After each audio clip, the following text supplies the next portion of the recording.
Ainuüksi 3 viimase aasta esimese 4 kuu statistika näitab, et küberkurjategijad on suutnud siit Eestist välja petta igal aastal 1 000 000 eurot enam. See summa on nüüd sellel aastal juba küündinud 3,5 miljoni euroni.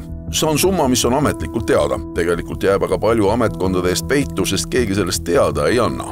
See kahjusumma, mida meie teame, on tõenäoliselt väiksem kui reaalne kahjusumma ja me räägime, kui esimese 4 kuuga inimesed jäid Eestis ilma juba 4 miljonist eurost, siis käesoleval kuul ilmselt see summa ulatub juba üle 5 miljoni kindlasti, võib-olla juba ligi 6 miljonini, et viimased numbrid kindlasti saame kuu lõpus, aga need summad on meeletud ja see on kurb, kuidas inimesed jäävad ilma oma säästudest. Parim statistika, mille me saame tugineda, on politsei oma ja siis nagu mainitud, need ongi miljonites. Et kindlasti jääb sinna alati mingisugune hulk varju, kes osad inimesed võib-olla valehäbist ei taha siis sellest teada anda nii pangale kui ka politseile. Aga siinkohal kindlasti julgustaks kõiki sellistest juhtumitest teada andma, sest niimoodi me saame kõige rohkem ennetada, et ka järgmised inimesed ei satuks samade petturite küüsi. Petturid on muutunud väga osavaks, järjest enam domineerib suhtluses eesti keel. Juba on välja raalitud potentsiaalse ohvri sünnikuupäevad. Neid leiab kergelt sotsiaalmeediast, selged on isikukood ja muud spetsiifiline informatsioon. Ükskõik, kui palju me nendest pettustest ei räägiks, kõige kurvem on aga see, kui juba on võõras inimene konto juurde lastud ja see ülekanne on tehtud, siis seda tagasi saada on absoluutselt pea et võimatu.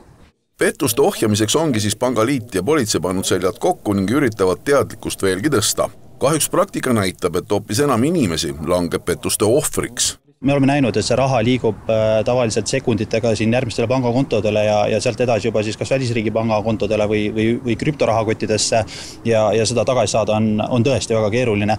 Aga kindlasti esimene kõne võiks olla tegelikult panka, et kui saadakse vahetult aru, et on kelmuse ohvriks langetud, siis teavitada panka, sulgeda oma pangakontod, et vajadusel ka siis ID-kaarti, näiteks sertifikaadid. Kui miski tundub liiga hea, et olla tõsi, siis üldjuhul ta seda ei ole, et see on vana tuntud tõde, et kui kas või helistatakse, pakutakse midagi, et tasub alati võtta hetk järgi mõtlemaks, et mis see mingisugune tegevus, mis minult tahetakse, minule kaasa võib tuua.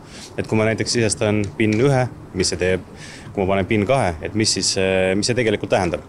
Et kõik sellised väikesed tegevused, mis meile võivad mõnes kontekstis tunduda igapäevased, tuleks selliste ootamatuste puhul kindlasti läbi mõelda. Küberkuritegevus ja erinevad petturid reageerivad kõigele väga kiiresti ja see annab neile eelise. Tuleb absoluutselt hoolikalt suhtuda igasugusesse kõnesse, mis kuskilt teile ootamatust kohast võib tulla. Tagasi helistada on teil alati võimalus.